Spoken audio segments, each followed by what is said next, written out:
지금이 제 목소리 잘 들리시나요? 네. 그래요. 지금이 뭐 하는 시즌? 소리 좀 올리셨구나. 네, 고마워요.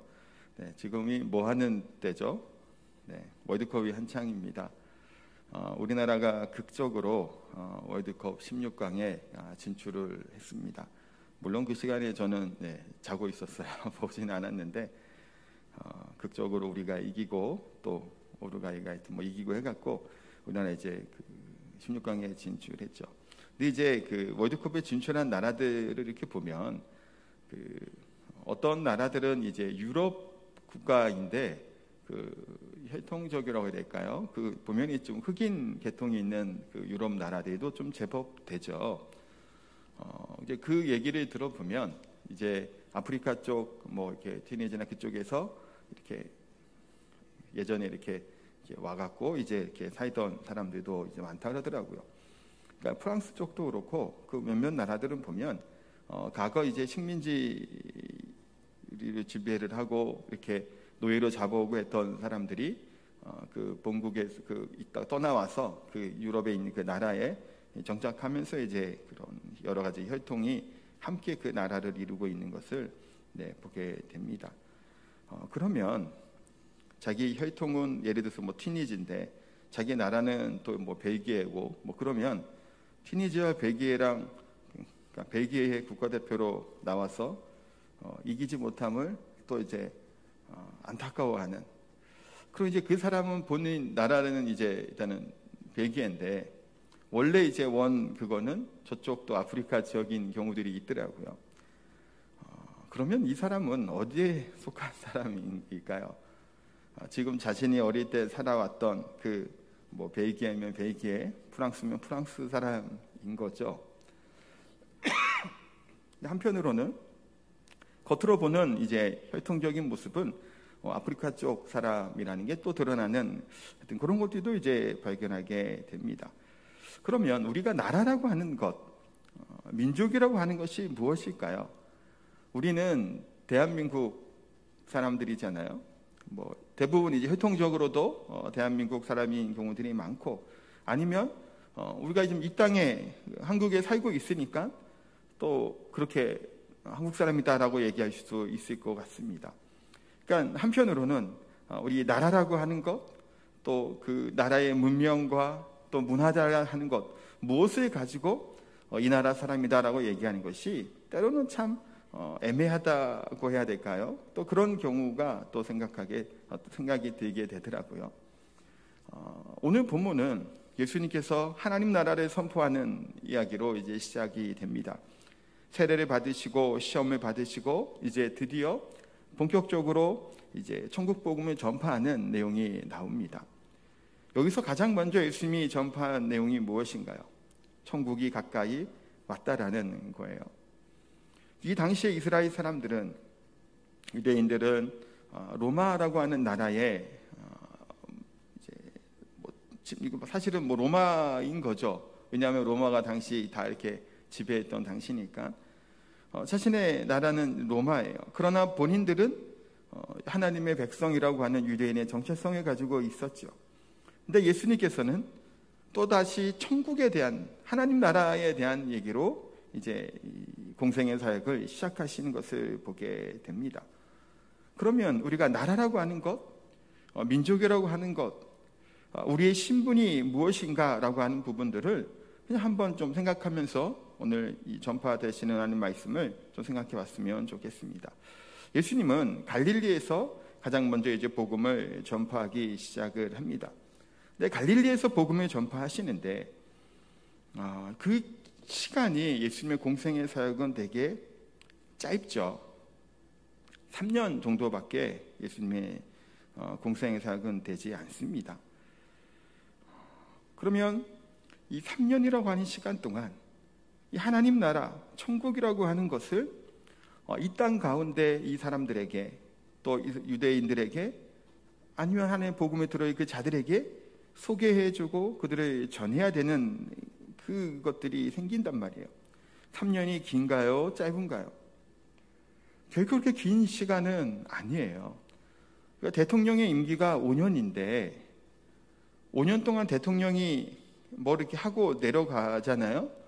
근데 어떤 경우들은 뭐 공약도 많이 얘기하고 한다고 하는데 이게 쉽지 않은 거예요. 본인 그 공약대로 아니면 뭔가 좀 해보겠다라고 하는 것들도 이게 쉽지가 않죠.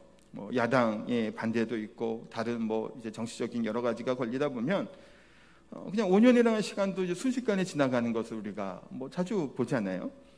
예수님이 3년이라고 하는 짧은 시간 동안 천국에서 잘 알지 못했던 하나님 나라를 오해하고 있었던 그와 같은 자들을 향해서 예수님은 천국이 이 땅에 임했음을 선포하고 그들에게 가르치심으로 시작하게 됩니다. 근데 예수님의 이런 사역의 시작은 어디서 시작을 하죠? 갈릴리 지역이에요.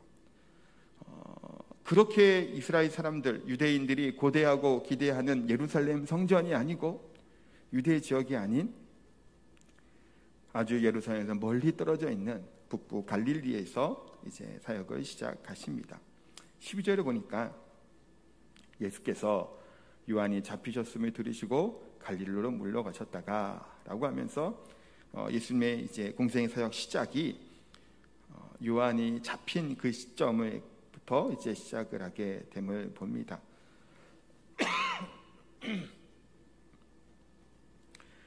자, 세례 요한의 사역은 이제 그러면 뭐 하게 되는 건가요? 이제 끝난 거죠. 근데 한편으로는 이런 생각도 해볼 수 있을 것 같습니다. 세례 요한이라고 하는 사람 얘기를 처음에 얘기 드린 것처럼 굉장히 그 당시에 큰 이제 그 폭풍처럼 반향을 일으켰죠. 그래서 하나님 나라의 선지자로서 정말 대단한 영향력을 끼쳤고 바리새인들이나 뭐 이제 서기관들 같은 이제 유대 지도자들이 찾아올 만큼 이 광야의 항무지 같은 그 땅에서 정말 부흥이 일어났던 정말 대단했던 위대한 선지자가 바로 세례 요한입니다. 그러면 세례 요한과 예수님이 함께 사역을 했으면 어땠을까라는 생각을 혹 할 줄 모르겠어요. 할 수도 있겠죠, 그런 생각을. 그러나 예수님하고 세례 요한은 함께 동역을 하고 사역할 수 있는 그 상황이 아니다라는 것을 봅니다. 우리 인간적인 생각으로는 세례 요한도 예수님을 따라다니면서 그 선한 영향력을 끼치면서 하면 참 좋을 것 같지만 세례 요한이 해야 될 사역은 뭐였나요? 그 사명은 예수님을 소개하는 걸로 그 사명이 끝나는 거예요. 그러니까 이런 겁니다. 우리가 탁월한 어떤 이제 강사가 있고 이렇게 어느 교회 뭐 저 같은 경우 이제 제가 이제 누가 외부 손님이 오시면 와서 이제 안내를 하죠. 이렇게 소개를 하고 뭐 누구 분 오셔서 말씀을 전하겠다고 얘기하면 저는 그 얘기를 한 다음에는 내려가는 거죠. 이제 강의를 준비하고 강의사가 와서 그때부터 이제 시작하는 역할이 있단 말이에요. 아무리 탁월한 어떤 무슨 단체의 지도자가 있고 교수가 있다고 할지라도 주요 강사가 오게 되면 그것을 소개하고 내려가는 것처럼 세례 요한은 예수님을 소개하는 역할이 본인의 역할이었던 거예요. 예수님이 오심을 얘기하고 그랬으니까 이제 뭐 하는 거예요? 무대로 내려가야죠. 본인이 더 이상 무대 위에서 그런 일을 해야 될 사명인 아니었던 것을 보게 됩니다. 세례 요한이 감옥에 잡혀가기 그때부터 예수님은 본격적인 사역을 시작하게 될 때라고 말씀하고 있습니다. 세례 요한은 구약의 선지자였죠.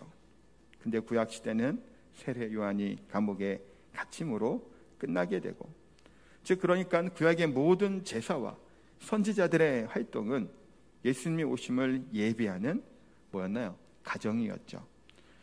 구약 시대의 모든 제사와 율법은 인간이 죄의 병이 걸렸을 때 어떤 면에서는 이런 거라는 거예요. 응급처치에 지나지 않는다라는 겁니다. 응급처치라는 거예요. 이 말이 무슨 얘기인가요? 지금 우리도 만약에 사고가 나고 그러면 교통사고가 날 때 119가 이제 막 오죠. 그러면 119 구급대원들이 이 사람 다친 사람들이나 아니면 사고 현장에서 뭘 하나요? 일단은 응급적인 조치를 취하는 거죠. 이 사람들이 다 치료해 주는 게 아니에요. 생명을 이제 끊어지지 않도록 이렇게 이어주고 아니면 이렇게 응급한 처치만 해줍니다. 그리고 때가 되면 전문의가 오고 치료할 수 있는 의사가 오게 되면 이제 치료할 수 있도록 돕는 역할을, 준비하는 역할을 그들이 하게 됩니다. 그런 것처럼 우리 인간의 모든 문제를 해결하실 참 의사 되시는 예수님이 오셨기 때문에 세례요한은 이제 이 자리에서 물러 내려가게 되는 그 역할이었다라는 겁니다. 어떤 간에 예수님은 세례요한이 잡히시던 그때부터 사역을 시작하게 됩니다. 그것도 시골 갈릴리에서부터 시작을 하셨죠. 왜 여기서 예수님이 복음 사역을, 하나님 나라 선포하는 사역을 하셨을까요? 중요한 얘기가 있지만 몇 가지 생각을 해보면, 하나님께서는 가난하고 병들고 비참한 사람들을 사랑하시죠. 물론 모든 사람을 사랑하시지만 그 중에 가난하고 병들 사람들, 어려운 자들을 사실에 더 사랑하시고 그들에게 가까이 가심을 보게 됩니다. 왜 그렇죠? 그들이 하나님의 말씀을, 하나님의 사랑을, 복음을 더 잘 받아들이기 때문이에요. 가난한 자들은, 또 어려운 가운데 있는 자들은, 또 병중에 있는 자들은 지푸라기라도 받고 싶은 심정으로 필사적으로 하나님의 말씀을 듣습니다. 그러니까 배가 부른 사람들은, 넉넉한 사람들은 아쉬움이 없기 때문에 때로는 하나님의 말씀에 귀를 기울이지 않는 경우들이 참 많죠. 예수님께서는 가난하고 무식하고 병든 자들에게 갈릴리에서 복음을 전하기 시작을 합니다. 또 예수님이 갈릴리에 전한 이유 중에 하나는, 예루살렘 사람들은 교만하죠. 그러니까 예수님께서 예루살렘에 가셔서 복음을 전하실 때 그들이 어떤 반응을 보이나요? 본인들의 생각과 지식으로 예수님의 그 놀라운 말씀들을 판단하려고 하고, 또 그것을 자기식으로 바꾸려고 하는 그와 같은 것들을 보게 됩니다. 똑똑한 사람들, 지혜 있다라고 하는 사람들, 그런 경우들은 보통들은 어떤가요? 들으려고 하지 않죠. 자기 생각과 자기 마음대로 판단하려고 하는 것들이 너무나 많다는 것을 봅니다. 그런 예수님의 공생의 사역은 몇 년인가요? 3년이죠. 짧은 시간 동안 하나님 나라의 복음을, 천국 복음을 전파해야 되기에 또한 갈릴리를 선택한 것이 아닌가 생각을 하게 됩니다. 또 가장 중요한 이유는 뭘까요? 이사야 선지자의 말씀에 예언이 응하게 된 이유가 가장 큰 이유가 되겠죠. 13절부터 16절이 거기에 관련된 얘기들이 나옵니다. 나사렛을 떠나 스불론과 납달레 해변에 있는 가버나움에 가서 사시니 이는 선지자 이사야를 통하신 말씀을 이루려 하심이라 하고 쭉 얘기하고 있는 겁니다. 여기서 보면 16절에 뭔 얘기가 나오냐면, 흑암에 앉은 백성이 큰 빛을 보았고 사망의 땅과 그늘에 앉은 자들이 빛이 비추어졌다 하는도다 라고 하는 이사야 말씀이에요. 이사야가 선지자 활동을 할 때 그 후반부에 가면 북쪽 갈릴리는 이미 어떻게 된 상태일까요? 아수르에 망한 상태였어요. 그래서 이스라엘 사람들이 전쟁에 비참하게 죽임을 당하고 살아남은 자분은 끌려가고 흩어지고 소망 없이 살아가는 그 지역이 어느 지역이라는 거예요. 지금 얘기하고 있는 이 북쪽 지역이에요. 스불론과 납달리, 요단강의 해변 지역이라고 하는 북쪽의 수많은 나라들이, 그 나라들로 흩어지고 또 어려움과 고통 가운데 있었던 그 지역이라는 겁니다. 그들은 흑암에 앉은 백성이다라고 얘기하고, 그 흑암에 앉은 백성들이 큰 빛을 보고 사망의 그늘에 앉은 자들이 빛이 비추었다라고 말씀합니다. 갈릴리 지역은 이스라엘이 망하기 전이나 후나 언제나 가난하고 무식하고 소외된 곳이 바로 이 지역이었다는 거예요. 그래서 여기서 비유적으로 어둠이라고 하는 말과 사망의 그늘이라고 하는 말을 사용하고 있는데, 어둠이라고 할 때는 철저하게 무식하고 가난한 상태를 말하는 표현이고, 사망의 그늘은 전염병이 퍼져나가는 심한 기근으로 인해 먹을 것이 없고 병을 치료받지 못해 죽어가는 순간을 이야기하는 은유적인 표현이라는 거예요. 그만큼 어둠에 있는 지역, 사망의 그늘에 있어서 죽어가고 부패해가고 도저히 소망과 가능성이 없는 그곳에 예수님은 가장 먼저 복음 증거 사역을 시작하셨다는 거예요. 물론 예수님께서 갈릴리에서 사역한 것은 아니죠.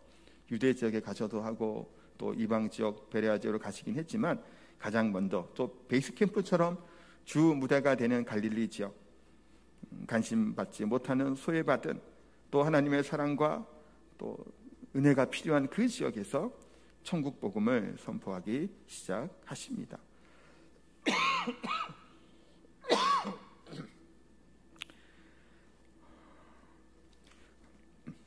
18세기에 네, 죄송합니다. 목이 상태가 계속 안 좋아갖고 조지 휘필드라고 하는 목사님이 계셨어요. 그 영국 부흥을 이끌었던 분이에요. 요한 웨슬레 이제 분이랑 같이. 근데 이분이 처음에 이제 목사 안수를 받고 이제 설교를 했는데 수많은 사람들이 막 큰 은혜를 받았다고 합니다. 그때는 어떤 이들이 조지 휘필드의 설교를 들은 16명이 미쳐버렸다고 막 주교한테 일러 바쳐서 영국 성공회에서는 이 목사님에게 이제 그 교회를 맡기지 않았다고 해요.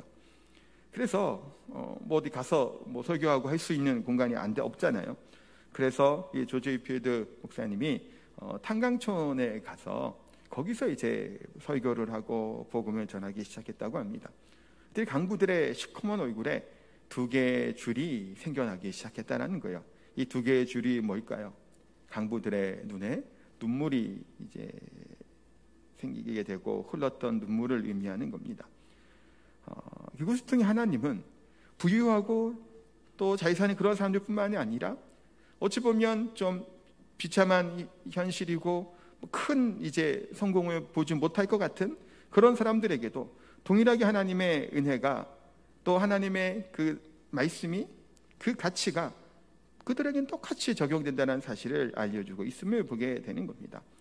그러기에 복 있는 사람은 어떤 사람인가요? 하나님 말씀 앞에서 울 수 있는 자다라는 거예요. 예수님께서 심령이 가난한 자는 복이 있나니 천국이 저희 것이라고 말씀하죠. 가난한 자들, 소외된 자들, 그와 같은 자들에게 천국은 하나님의 것이라는 겁니다. 왜 그렇다라는 거죠?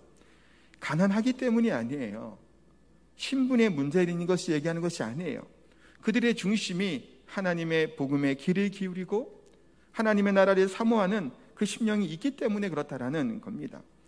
우리나라도 과거 일제시대에 정말 가난하고 무식했죠, 조선이. 거기에다가 왕과 신하들은 무능했고 통째로 나라를 일본에 빼앗겨버립니다. 뭐 전쟁 한번 했나요? 제대로 된 전쟁 한번 하지 않고 그냥 통째로 나라가 빼앗겨버리는 참 비참한 나라가 바로 우리 조선이었습니다. 그런데 이 가난하고 불쌍한 나라에 선교사들이 와서 하나님이 자기 아들을 죽게 할 정도로 당신들을, 우리를 사랑한다라고 했을 때 우리 민족은 이 복음을, 이 사실을 믿었던 겁니다. 그 가난하고 못 살고 그 어려웠던 우리 조상들이 그 하나님의 복음의 말씀을 듣기 시작했죠. 그럴 때 우리나라에 큰 부흥이 일어나게 됩니다. 결국은 나라를 되찾았죠. 또 전쟁이 일어난 이후에 전쟁의 폐허에서 일어날 수 있는 힘과 능력이 어디서부터 왔겠냐? 이 복음의 능력이죠. 하나님이 세상을 이처럼 사랑하신다라는, 우리를 사랑한다고 하는 그 가난하고 어려운 그 시기 가운데 이 복음을 받고 그들이 변화했던 것을 보게 됩니다. 요즘 우리나라 기독교는 참 부유해졌죠. 그런데 자꾸 성경을, 하나님의 말씀을 자기식으로 만들려고 하는 잘못된 신앙의 길로 가는 게 너무나 많다라는 거예요. 천국이 좋냐, 이 세상이 좋냐라고 묻는다면 어떤 대답을 할 수 있을까요? 때로는 예수님이 좀 천천히 왔으면, 또 이 땅의 마지막에 좀 더 늦게 왔으면 하는 좋겠다는 생각을 하기도 합니다. 왜냐하면 이 땅에서의 삶도 충분히 좋고 충분히 살만하고 이 땅의 삶도 어디 하나 부족함이 없는 삶을 사는 경우들이 참 많다라는 거예요. 한국교회에 대해 얘기할 때 좀 비관적으로 보는 이유 중에 하나는 뭘까요?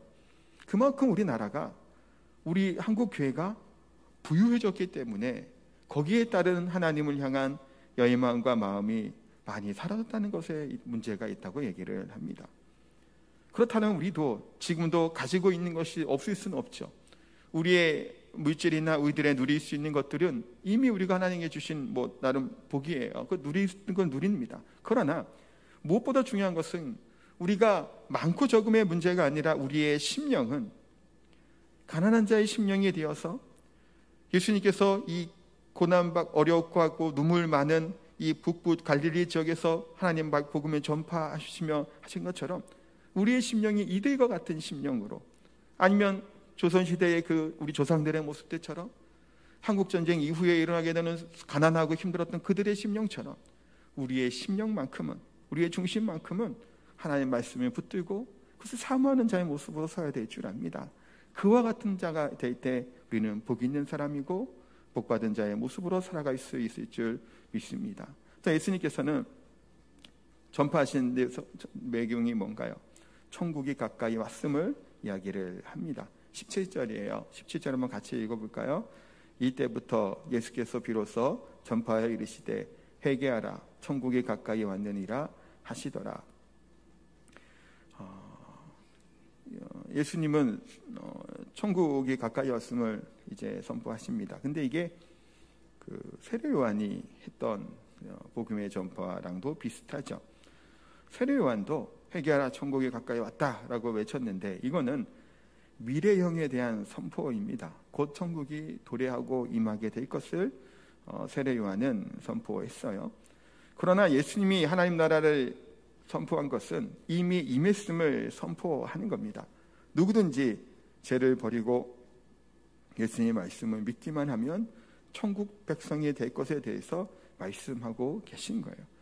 그럼 천국 백성이 됨으로 누릴 수 있는 혜택이 뭘까요? 그러면 우리가 천국을 이야기하고 임했다고 이미 얘기하셨단 말이에요. 그 얘기는 천국이 죽어서만 가는 게 아니라고 앞에서도 몇 번 말씀드렸죠. 지금 이미 하나님 나라가 임했다라는 거예요. 예수님이 이 땅에 오심으로. 우리가 천국 백성으로서 누려야 될 혜택이 뭔가요?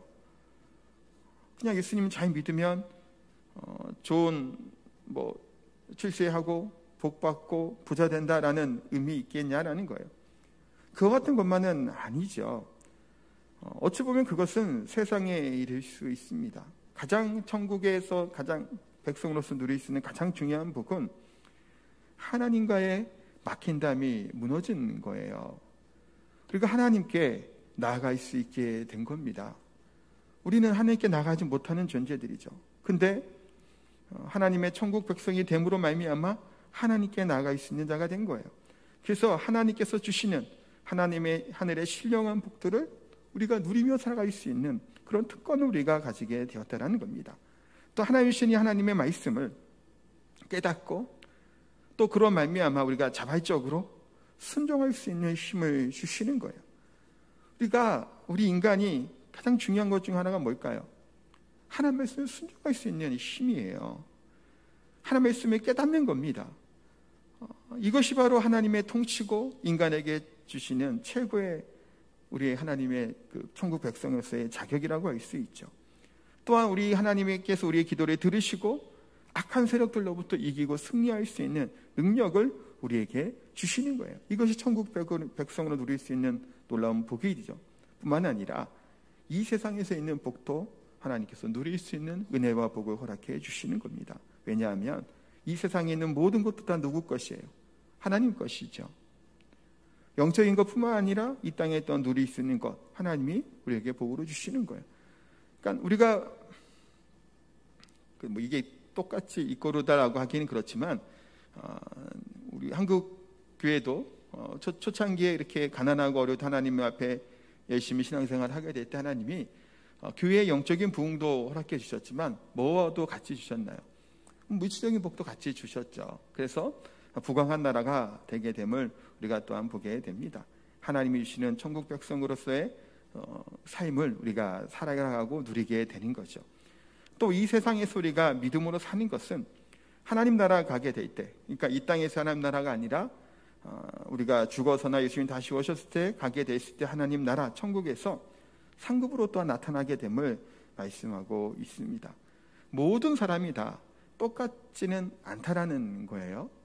분명히 하나님께서 하나님의 앞에 충성되게 하나님의 복음을 전하고 영혼을 살리는 그 일에 매진했던 사람들에게는 큰 상급이 우리에게 있음을 분명히 말씀하고 있습니다. 그것을 바라며 살아가는 것이 천국 백성다운 우리들의 삶이라는 겁니다. 때로는 이 세상에 살아갈 때 우리의 삶은 우리가 있는 나라는 대한민국이라고의 나라를 우리가에서 살아가고 있죠. 또한 이 땅에서의 그런 나라에서 살아갑니다. 그러나 이 땅에서만의 삶이 우리의 삶이 아니라 우리의 소속은 또 어디에 속해 있는 건가요? 하나님 나라에 속해 있는 겁니다.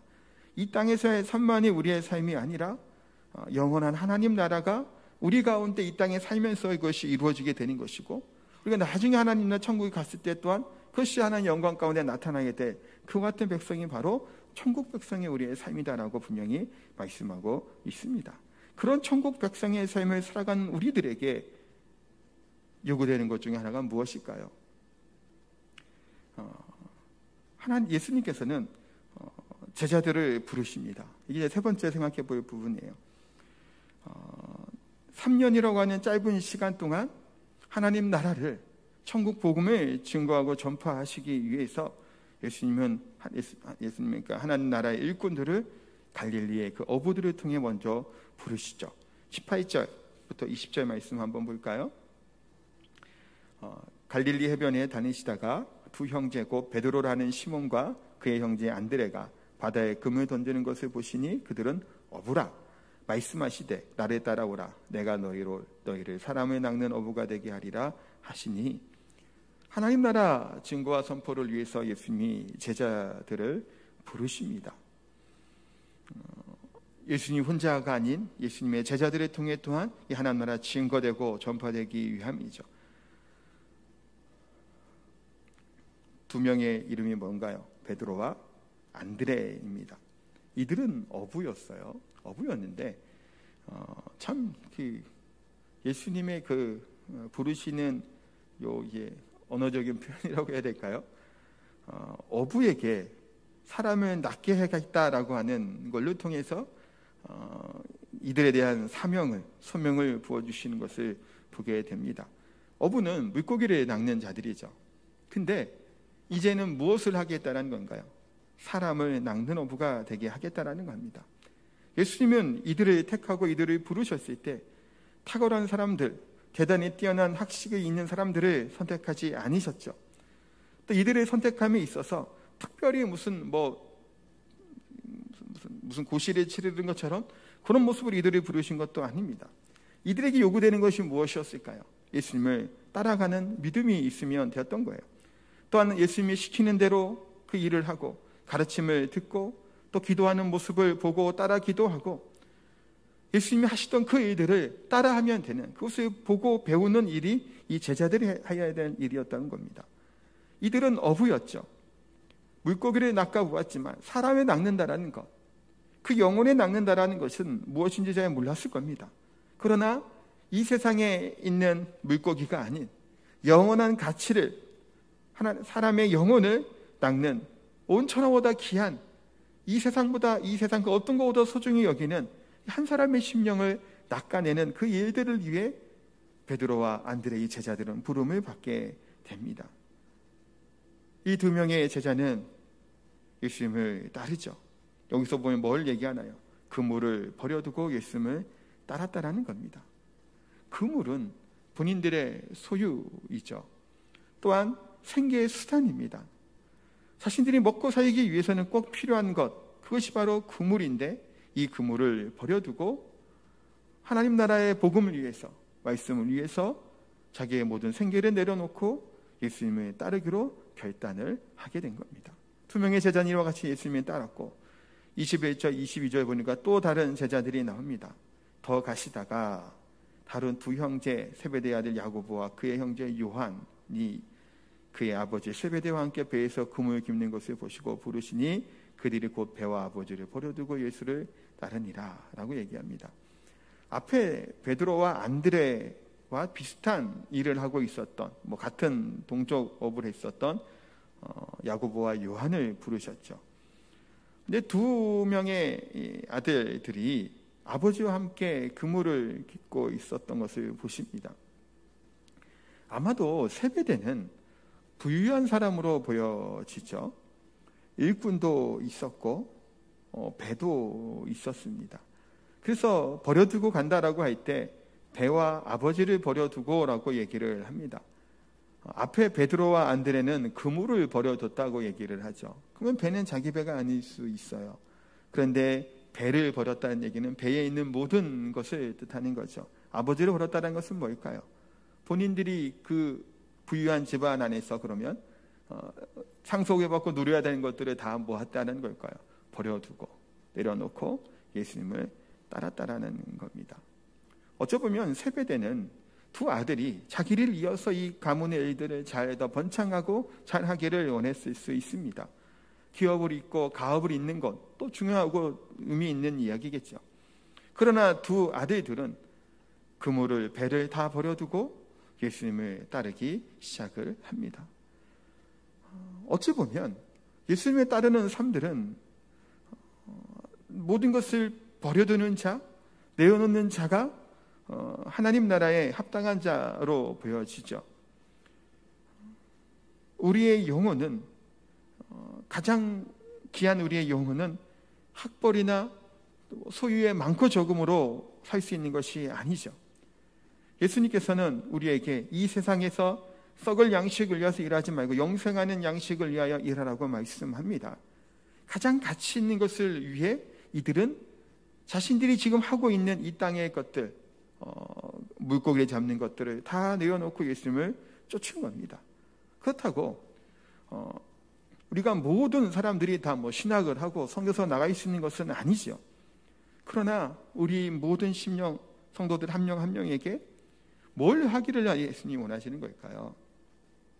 다 목회하고 그럴 수는 없잖아요. 선교사로 다 헌신할 수는 없습니다. 직장에다 그만두라는 것도 아니에요.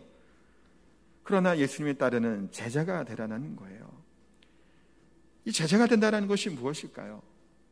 나의 가치에, 나의 삶에 가장 중요한 목숨을 걸 만한 우선순위가 무엇이냐라는 거예요. 뭐에 그 우선순위를 두고 살아가냐라는 것을 이야기하는 겁니다. 우리 이 세상에서 돈을 벌고 유명해지는 것보다 한 영혼을 건지는 것이 최고의 가치 있는 일이라는 사실을 갖고 살아간다라는 거예요. 그것이 중요하다는 거예요. 무슨 일을 하고 어떤 일을 하든지 간에 영혼을 구원하고 하나님의 복음이 증거되고 하나님의 영광 가운데 나타나는 그 삶을 살아가는 것, 그것이 제자다는 삶의 가장 중요한 가치라는 것이죠. 그래서 선교사가 되라고 다 얘기를 하는 것이 무엇인가요? 선교사가 되어서 선교지에 다 나가는 것만이 선교사가 아니죠. 내가 있는 이 선교 현장이라는 생각을 가지고 내가 있는 이 역할에서, 내 직장에서, 내 일터에서 선교사적인 삶을 살아갈 것에 대해서 말씀을 하는 겁니다. 예수님이 이 제자들이 그와 같이 부르셨어요. 이 제자들 또한 그물을 버려두고 배를 버려두고 아버지를 버려두고 집을 다 버려두고 가장 우선순위인 예수님을 쫓는 그 일을 선택하며 나갔던 예수님의 제자들입니다. 이들을 통해 하나님은 천국 복음을 증언하기 시작하게 됩니다. 또한 예수님이 천국의 복음을 증언하게 될 때 무슨 일들이 막 일어나게 되나요? 병든 자들이 회복되는 일들이 막 일어나게 돼요. 예수님의 능력이 온 천하에 진동하게 됩니다. 23, 24절에 보면 두루 다니며 회당에서 가르치고 천국의 복음을 전파하니까 모든 병과 모든 약한 것을 고쳤다라는 거예요. 여기 누구 어떤 병들이 나오나요? 귀신 들린 자, 간질하는 자, 중풍병자들 데려오니 그들을 다 고치셨다라는 거예요. 예수님은 한두 병 정도가 아니라 수많은 병든 자들을 다 고치기 시작합니다. 하나님의 말씀이 선포되어지고 증언되어지면서 회복되는 일들이 막 일어나기 시작을 했던 거예요. 그럼 왜 이와 같이 예수님의 이 땅의 회복들, 고치진 일들이 일어나게 될까요? 단순히 육신의 치료만이 아니죠. 그들의 스스로에게 자신의 가치가 어떠한 존재를 깨닫게 하는 것이고 죄로 인해 상한 속사람이 치료하는 사건들이 사실 바로 치유되는 사건들이에요. 모든 병을 치료하시는 이 일들은 또 오늘 예수님이 얘기하고 있는 귀신 들린 자, 중풍병자 하는 것들이 뭔가요? 그 메시아가 오면 나타나는 형상이죠. 하나님 외에는 고칠 수 없는 그 수많은 병들을 예수님이 고치기 시작하는 겁니다. 그 얘기는 뭘까요?